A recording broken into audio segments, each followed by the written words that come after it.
Michael Owens, you were the visual effects supervisor on Clint Eastwood's film Sully. Obviously, the big special effects centerpiece in this film is the landing of the airplane on the Hudson River, which is an event that we all remember. So talk about the challenges of recreating that for a film.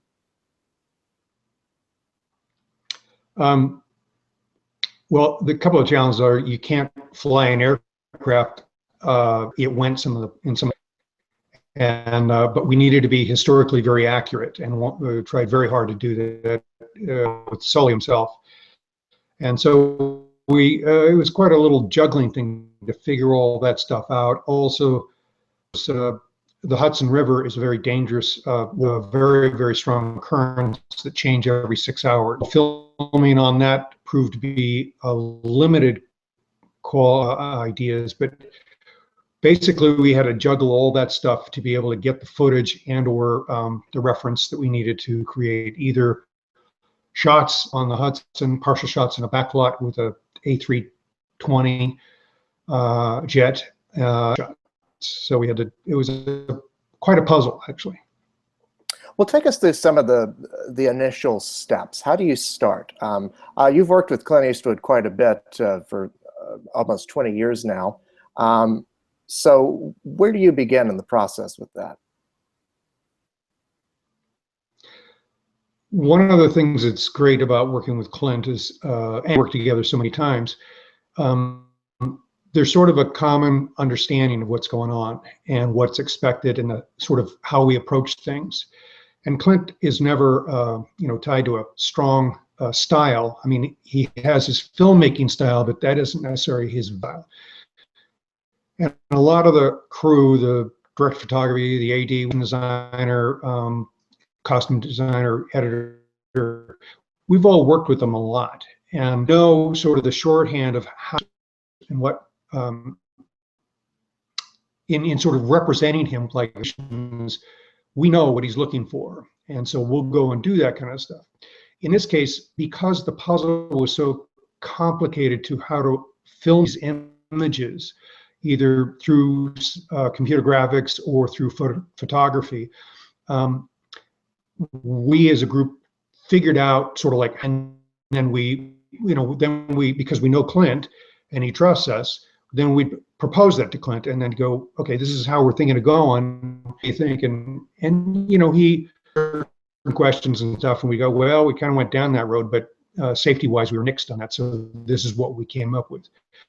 And going on there with all parties together a lot. And Clint's a very trusting and collaborative person, which we have, and therefore it becomes a very wonderful experience, quite frankly. It gives us the opportunity to stretch and yet reasons and working toward a common goal. I'm not trying to make Clint's movie, and we all feel that way. And it's quite an extraordinary group of people, actually.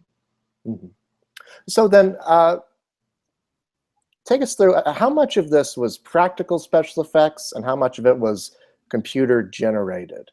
And if you could talk about, I mean, if there was a mix, can you talk about blending the two so that it's seamless? So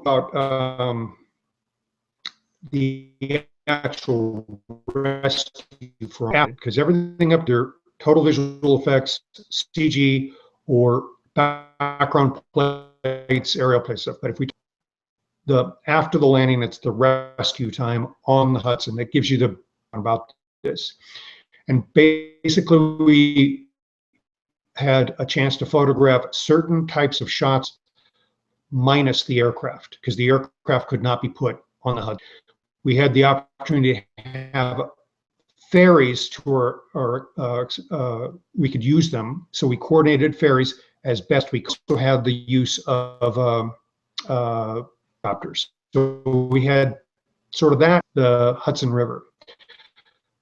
Complementing that, we physical effects put a A320 jet, which is a full body, on the backlot of the Universal Studios, and they have a man-made sort of concrete lake, and it just bears A320. And so that was placed there. And we also, the art department built the bow of a couple of ferries, intimate use of the ferries on the lake.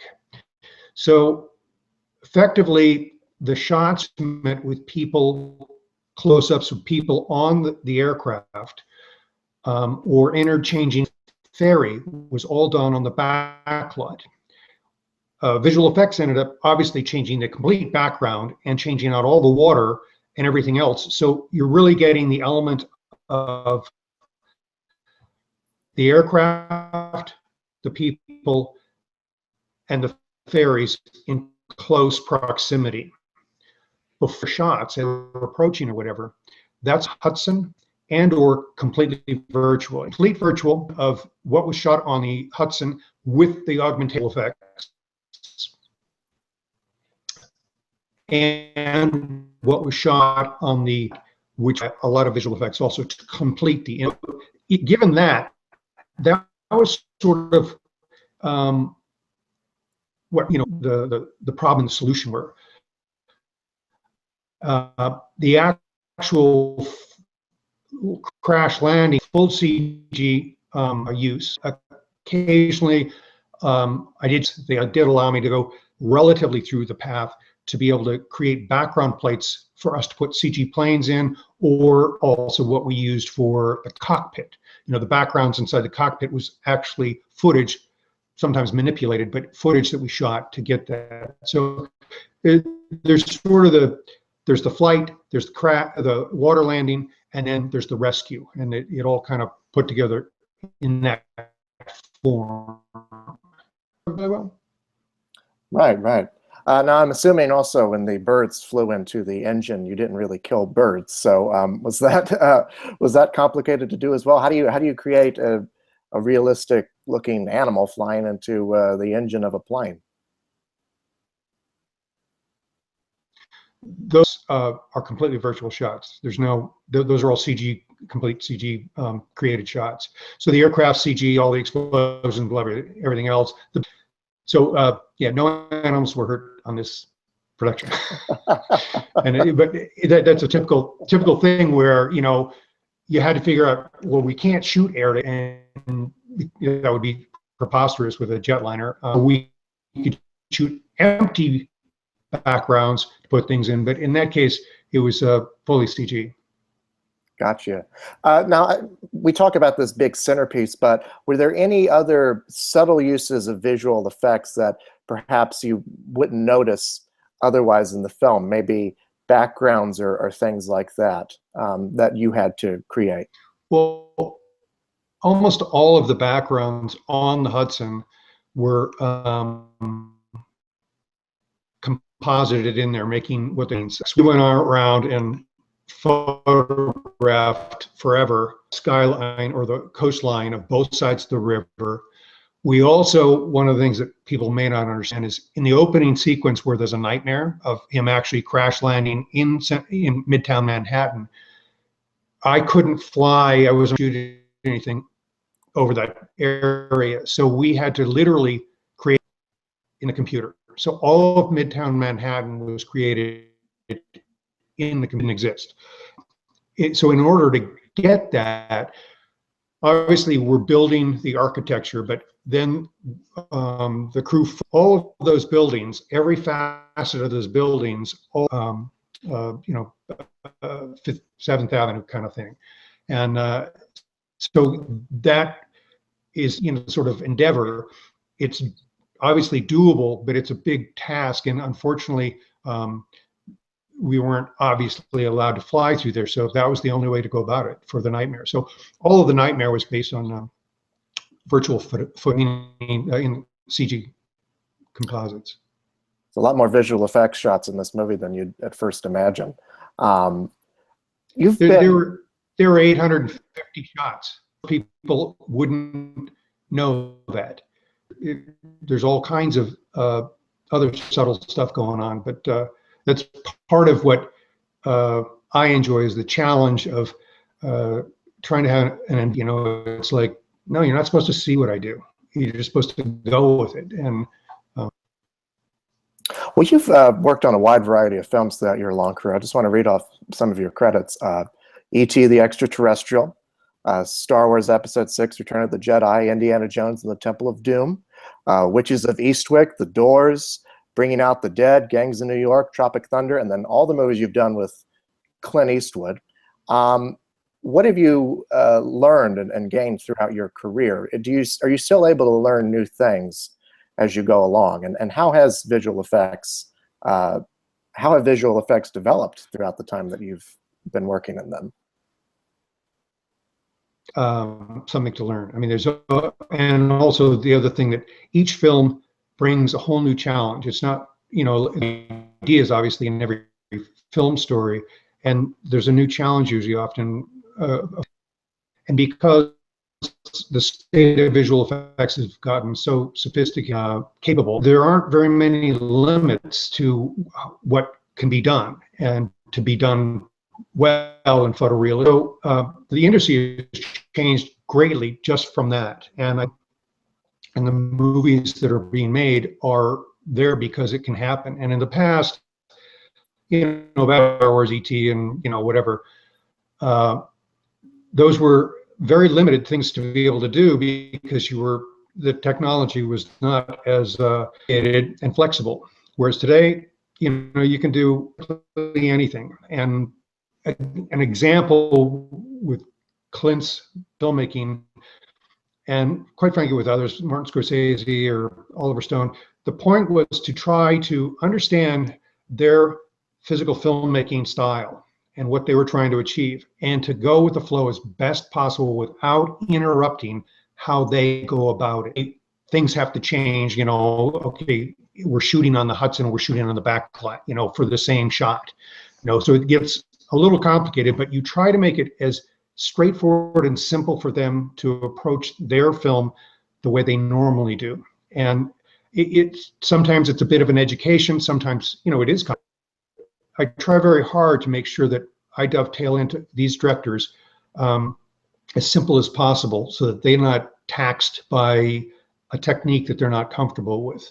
Now, certainly they are, you get to the point where, no, we have to do this to accomplish this, and they go with the flow, and I explain about it and why. But with Clint, there's a lot of typical blue screen or green screen shooting on sets that where you're shooting the foreground to composite it with a different background, and you're using the green screen to be able to extract the foreground into the background. Well, he's very fast, and his direct photography, the whole crew are very, very fast in what they're doing. And I don't have time to set up a blue screen for a shot or whatever. So I oftentimes, and we literally rotoscope it, frame by frame, cut out the person, and then we do it that way. So there's ways to certain issues that slow the filmmakers are not used to dealing with. And that's sort of a unique example, but there's always, every year something new is developed or refined technique-wise, which only makes my job much easier, especially on set, because I know we can accomplish this. And before, it would become very worrisome whether we were going to figure it out so that it's, and the technology constantly keeps improving. The ingenuity of the artists are tremendous, and then the story techniques that are required keep expanding also to give us the opportunity to stretch and open up, like, oh, I don't know how we're going to. So it's a very constant process and technique and industry, quite frankly. And for your work on Hereafter, you received an Oscar nomination for Best Visual Effects. Speaking of working with water, the tsunami sequence in that film must have been very complicated. What did that kind of recognition mean for you? I guess somebody else thought what I was doing was good. You don't, again, what I'm supposed to be doing is mostly platform, Star Wars kind of stuff. But most of the stuff I do is not, the audience is supposed to be aware that I was there. So it's a little unknown as to, did I do it? And so when Hereafter was nominated, it was like, no, that was acknowledgers that I did a good job. And often anybody that saw Sully would go, 850 shots? That's impossible. It's like they might be able to see 12, but you know that's a compliment. But it's with Hereafter, it was an obvious compliment, and I really appreciated that. And then, quite frankly, I was quite surprised. So, well, Michael Owens, thank you so much, and congratulations on your work on Sully. It was a pleasure talking with you. Thank you. It was a pleasure talking to you as well. You too. Have a good one.